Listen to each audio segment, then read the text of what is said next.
Alhamdulillahi Rabbil Alamin. Alors beaucoup pensent que le mois du Ramadan c'est simplement se lever à l'heure de l'Fajr. Dernière seconde, il se lève et il entame son jeûne pendant la journée en se disant je dois me priver de boire et de manger pendant la journée et quand c'est le Maghrib je mange, ça s'arrête là. Non, le Ramadan c'est un tout. C'est avant le Fajr, c'est après le Fajr, c'est avant le Maghrib et c'est après le Maghrib. C'est-à-dire c'est un tout. Bien sûr qu'on s'abstient de boire et de manger entre le Fajr et le Maghrib.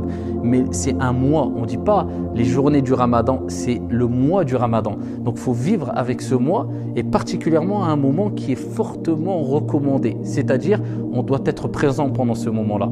On ne doit pas être endormi. C'est le moment du suhour. Alors quand on parle de suhour, c'est quoi ? As-suhour, c'est le fait de prendre le repas du matin, avant le fajr, avant l'aube, le lever du soleil, l'aube plutôt.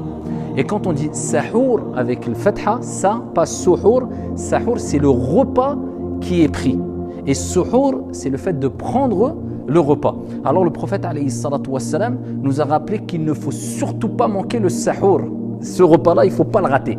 Si minime soit-il, c'est pour ça qu'il dit, kama fi sahih, tasahharu walau bil ma'. Prenez le repas du matin, ne serait-ce qu'avec de l'eau, même une gorgée d'eau. Pourquoi ? Parce que dans le hadith rapporté par Al-Bukhari, le prophète alayhi salatu wassalam nous dit tasahharu fa inna fi sahuri baraka. Prenez le sahur, le repas du matin. Alors là, vous voulez la bénédiction de Dieu ? Eh bien, sa bénédiction, elle est entre autres dans le repas du matin. Il dit car dans ce repas-là, même si tu bois un peu d'eau, il y a une bénédiction. Il y a une bénédiction dans cette eau, il y a une bénédiction dans cette nourriture, c'est-à-dire dans le fait de boire l'eau et le fait de manger cette nourriture. Plus que cela, le prophète alayhi salatu wassalam fi sahih nous dit Inna Allaha wa malaikatahu yusalluna ala al-mutasahhirin. Allahumma ja'alna minhum. Allah ainsi que ses anges prient sur celles et ceux qui se lèvent le matin pour prendre le repas du matin.